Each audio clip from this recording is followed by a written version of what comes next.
Welcome to Darkverse, your daily portal into the world of spine-tingling horror stories. I'm Isaac Nightshade, your guide through the eerie and the unexplained, bringing you tales that will haunt your thoughts and stir your imagination. Every day, here at Darkverse, we dive into a new story, from haunted houses and ghostly apparitions to mysterious phenomena that challenge the boundaries of reality. Whether you're drawn to classic ghost stories or modern paranormal mysteries, Darkverse offers a chilling experience for every horror aficionado. Today, you are about to listen to the Amityville Investigation, a tale that will take you deep into the shadows of one of the most infamous haunted houses in history. Join me as we unravel the secrets of the unknown, sharing stories that will linger in your mind long after the lights go out. Don't forget to subscribe to Darkverse and hit the notification bell to ensure you never miss a journey into the shadows. Prepare to be captivated by the darkness, and remember, sometimes the most haunting stories are the ones whispered in the quiet of the night. Welcome to Darkverse. The Amityville house stood as a silent sentinel on Ocean Avenue, its windows like eyes watching the world pass by. Despite its picturesque exterior, the house was infamous for its dark history, a history that had drawn both skeptics and believers to its doorstep.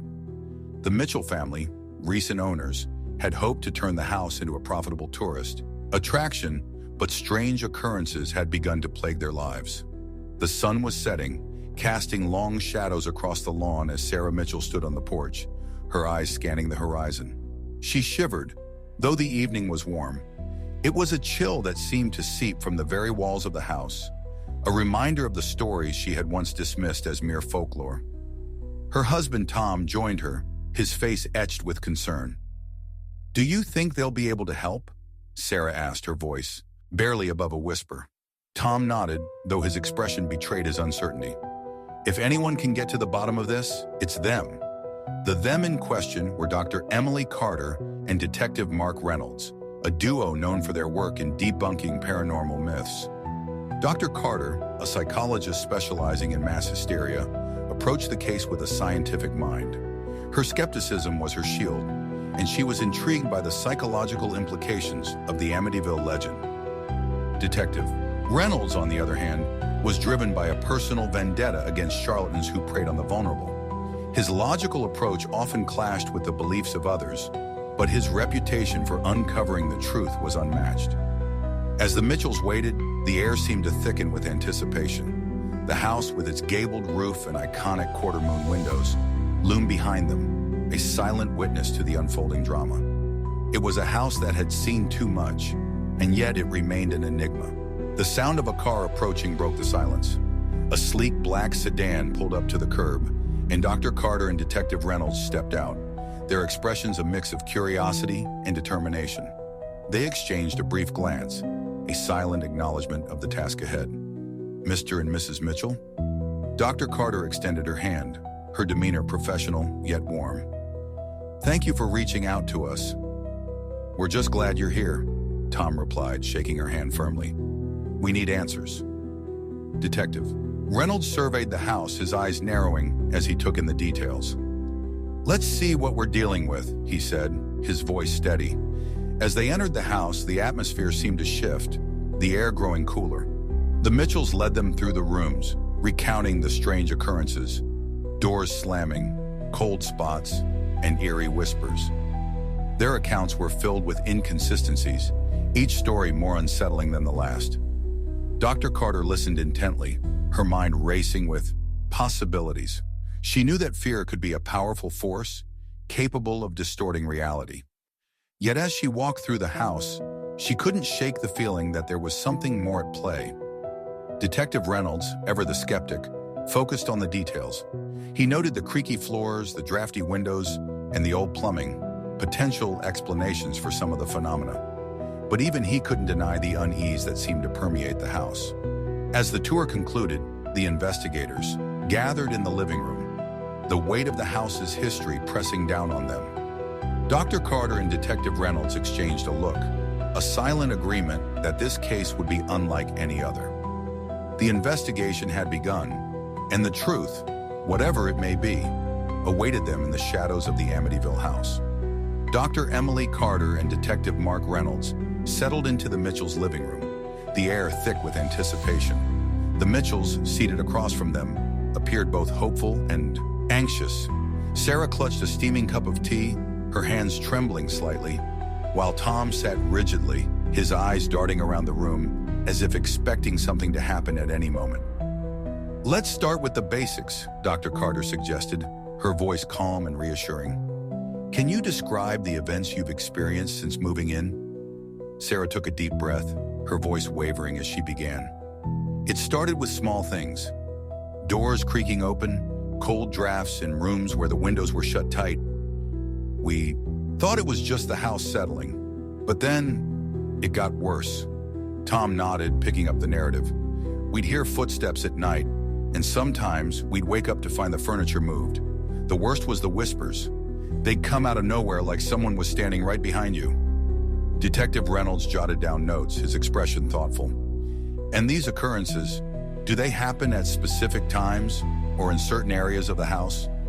Sarah hesitated, glancing at Tom before answering.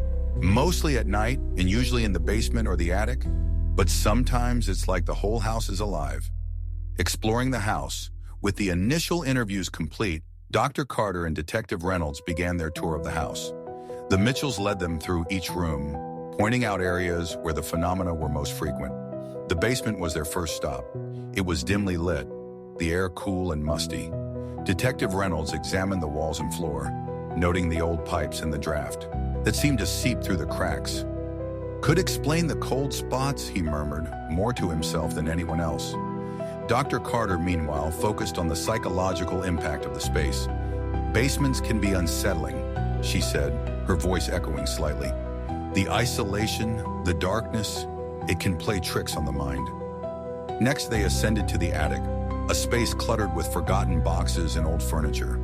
The floorboards creaked underfoot, and the air was thick with dust. Sarah pointed to a corner where she claimed to have seen shadows moving.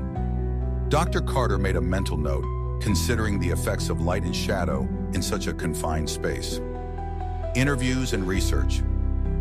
Back in the living room, the investigators turned their attention to the local community. They interviewed neighbors and longtime residents, gathering stories and rumors that had circulated for decades. Most were variations of the same tale: strange noises, ghostly apparitions, and the ever-present sense of dread. Father Michael O'Connor, the local priest, was particularly forthcoming.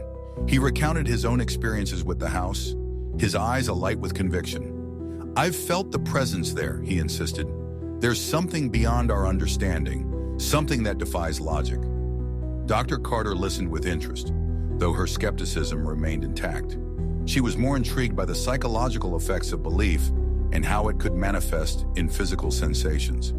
Meanwhile, Detective Reynolds delved into historical records, uncovering a pattern of sensationalism and media influence that had perpetuated the house's legend.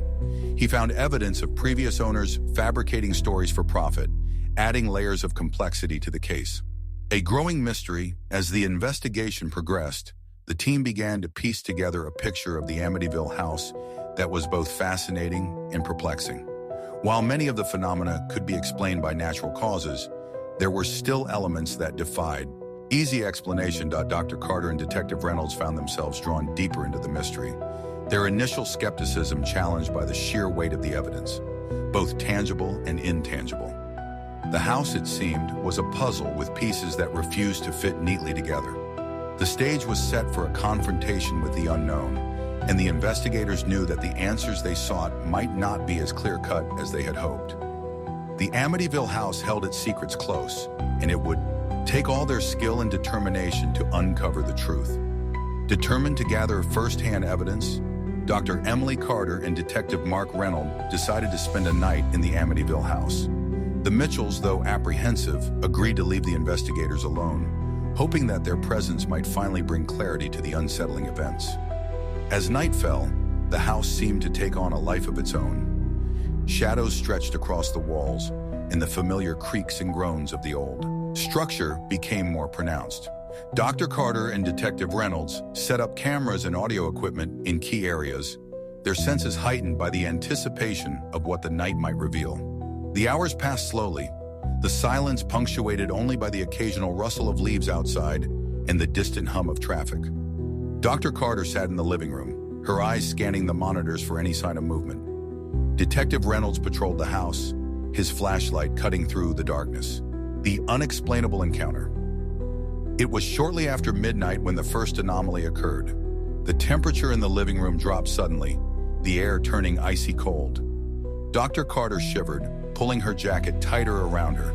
She checked the thermostat, confirming that it was set to a comfortable level. Yet the chill persisted, seeping into her bones. In the hallway, Detective Reynolds paused, his attention caught by a faint sound, a whisper, barely audible, yet unmistakable. He turned, his flashlight beam sweeping across the walls, but there was nothing there. The whisper came again, this time clearer, as if someone was calling his name. "Emily," he called out, his voice steady despite the unease creeping in. "Did you hear that?" Dr. Carter joined him, her expression a mix of curiosity and concern. "I felt the temperature drop, but I didn't hear anything. What did it sound like?" "Like someone was trying to get my attention," Reynolds replied, his brow furrowed. "But there's no one here." They returned to the living room, reviewing the footage from the cameras. Most of the recordings showed nothing unusual, but one camera, positioned in the basement, captured a shadowy figure moving across the frame. The figure was indistinct, more a blur than a solid form, but it was enough to send a shiver down their spines. Confronting the unknown. As the night wore on, the phenomena intensified. Lights flickered, doors creaked open and shut, and the whispers grew louder, echoing through the halls. Dr. Carter and Detective Reynolds found themselves questioning their own perceptions, the line between reality and imagination blurring in the dim light. In a moment of doubt, Dr. Carter found herself alone in the attic, drawn by an inexplicable urge to confront whatever presence lingered there. The air was thick with tension, and as she stood in the center of the room, she felt a presence, a shadowy figure at the edge of her vision. "Who are you?" she whispered, her voice barely audible. The figure remained silent, its form shifting and indistinct. Yet in that moment, Dr. Carter felt a connection, a sense of understanding that transcended words. Detective Reynolds joined her, his expression one of determination. "We need to get out of here," he said, his voice firm. "This place, it's not what we thought." Together they descended the stairs, the house seeming to exhale as they left the attic behind. The night had revealed more questions than answers, but one thing was clear. The Amityville house was a place where the past and present intertwined, where the boundaries of reality were tested. As dawn broke over Amityville, Dr. Emily Carter and Detective Mark Reynolds gathered in the Mitchell's kitchen, the events of the night still fresh in their minds. The house, now bathed in the soft light of morning, seemed less menacing, yet the memories of the night lingered. They reviewed the footage and audio recordings once more, hoping to find rational explanations for the phenomena they had experienced. While many of the events could be attributed to natural causes, drafts, settling noises, and the power of suggestion, a few anomalies remained stubbornly unexplained. The shadowy figure captured on camera, the sudden drop in temperature, and the whispers that seemed to call out to them defied easy categorization. Dr. Carter, ever the skeptic, considered the psychological factors at play, while Detective Reynolds pondered the possibility of something beyond their understanding. Confronting the Mitchells. With their findings in hand, the investigators sat down with Sarah and Tom Mitchell. The couple listened intently, their expressions a mix of relief and lingering doubt. "We found explanations for most of what you've experienced," Dr. Carter began, her tone gentle yet firm. "The drafts, the noises, these are common in older houses, but there are a few things we can't fully explain." Tom nodded, his face thoughtful. "The shadow in the basement, the whispers. What do you make of those?" Detective Reynolds leaned forward, his gaze steady. "It's possible that some of what you experienced was influenced by the house's history and your expectations. But we can't rule out the possibility of something we don't fully understand." Sarah exchanged a glance with Tom, her eyes reflecting a newfound resolve. "So, what do we do now?" A new perspective. The Mitchells, armed with the knowledge and insights provided by Dr. Carter and Detective Reynolds, decided to embrace the house's history rather than fear it.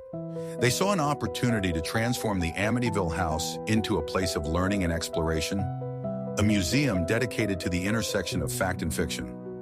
Dr. Carter and Detective Reynolds, their work complete, prepared to leave Amityville. The investigation challenged their beliefs and opened their minds to new possibilities. As they stood on the porch, the morning sun casting a warm glow over the house, they reflected on the journey they had undertaken. "Do you think we'll ever know the full truth?" Dr. Carter asked, her voice contemplative. Detective Reynolds shrugged, a faint smile playing on his lips. "Maybe not, but sometimes the journey is more important than the destination." With a final nod to the Mitchells, the investigators departed, leaving the Amityville house behind. The house's mystery remained, a testament to the enduring power of belief and the human desire to understand the unknown. As Dr. Emily Carter and Detective Mark Reynolds drove away from the Amityville house, the morning sun rose higher in the sky, casting a golden light over the quiet streets. The investigation had come to an end, but the experience had left an indelible mark on both of them. The Mitchells, inspired by the insights and revelations of the investigation, set to work transforming the house into a museum. They envisioned a space where visitors could explore the blurred lines between myth and reality, where the stories of the past could be examined with a critical eye and an open mind. The museum quickly became a local attraction, drawing curious visitors and scholars alike. It offered a balanced perspective, presenting both the sensational tales and the rational explanations uncovered by Dr. Carter and Detective Reynolds. The house, once a symbol of fear, became a place of learning and reflection. For Dr. Carter, the investigation reinforced her belief in the power of the human mind and the influence of suggestion. She returned to her work with renewed vigor, eager to explore the psychological aspects of belief and perception. Detective Reynolds, on the other hand, found his skepticism tempered by the experience. While he remained committed to uncovering the truth, he acknowledged that some mysteries might never be fully explained. The investigation had taught him the value of keeping an open mind and the importance of questioning even his own assumptions. As they parted ways, Dr. Carter and Detective Reynolds shared a moment of camaraderie, their partnership forged in the crucible of the Amityville investigation. They knew that their paths might cross again, drawn together by the mysteries that lay beyond the reach of simple explanations. The Amityville house, with its storied past and uncertain future, stood as a testament to the enduring power of belief and the human desire to understand the unknown. It was a place where the past and present converged, where the boundaries of reality were tested, and where the search for truth continued. And so, the story of the Amityville investigation came to a close, leaving behind a legacy of curiosity, exploration, and the unending quest for answers in a world filled with mysteries.